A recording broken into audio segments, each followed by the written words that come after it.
अस्सलाम वालेकुम। प्रोग्राम सोच बदलो जिंदगी बदलो के साथ मैं हूं आपका दोस्त शेख गुलाम असगर।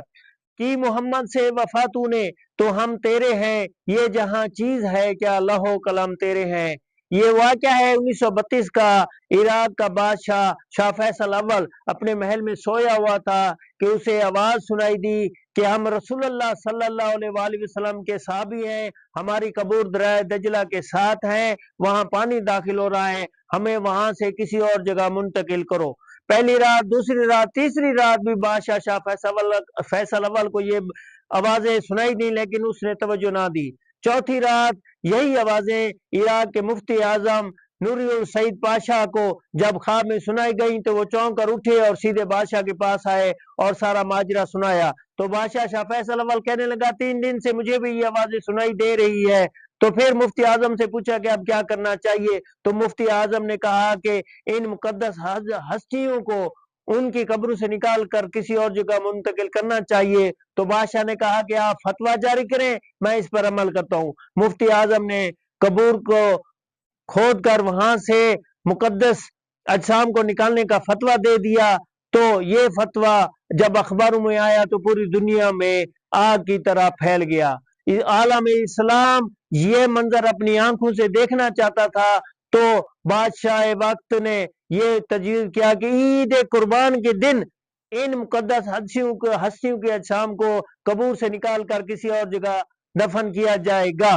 तो हज के अयाम चल रहे थे, जितने हजाज कराम थे उन्होंने बादशाह को गुजारिश की कि आप इंतजार करें, हज के मराहल तय हो जाएं, फिर हम भी ये मंजर अपनी आंखों से देखना चाहते हैं। बादशाह ने उनकी बात भी तस्लीम कर लिया और तय ये हुआ कि ईद कुर्बान के 10वें दिन मुकद्दस अजसाम को उनकी कब्र से निकाल कर और जगह मुंतकिल किया जाएगा। दुनिया भर में जितने भी मुसलमान ममालिक थे उनके सरबराहान, अवाम और दुनिया पूरी का मीडिया वहां पहुंच गया। जब उन मुकद्दस हस्तियों की कब्र को खोदा गया, कब्र कुशाई की गई, तो पानी एक साहबी रसूल सल्लल्लाहु अलैहि वसल्लम की कब्र में दाखिल हो चुका था और दूसरे साहबी रसूल की कब्र के करीब पहुंच चुका था, उसमें नमी आ गई थी। क्रेन के जरिए साहबी रसूल सल्लल्लाहु अलैहि वसल्लम के अजसाम मुबारक को कब्र से निकाला गया और फिर शीशे के ताबूत में उन्हें एहतराम के साथ रखा गया। इराक के बादशाह ने, इराक के बादशाह के बेटे शहजादे ने, मुफ्ती आजम ने और वजीर आजम ने इन मुकद्दस अजसाम को शीशों में रखकर अपने कंधों पर उठाया और फिर हजरत सलमान फारसी के मजार के साथ इन साहबा कराम की कब्र बनाई गई।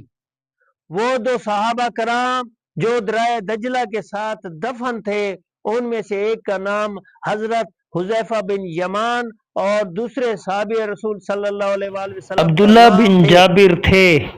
नाजरीन कराम, इस वाकया से हमें ये सबक मिलता है कि जो नबी करीम सल्लल्लाहु अलैहि वसल्लम का हो गया, आपके इश्क में गिरफ्तार हो गया, आपकी सीरत और सूरत का दीवाना हो गया, तो चाहे 1300 साल गुजर जाएं, 13,000 साल गुजर जाएं, कयामत का दिन भी क्यों ना आ जाए, तो अल्लाह ताला अपने महबूब के सदके, अल्लाह के महबूब को चाहने वालों को अल्लाह ताला उनकी कब्र में भी ऐसे ही तरोताजा रखता है कि जैसे ये दो साहबा कराम थे।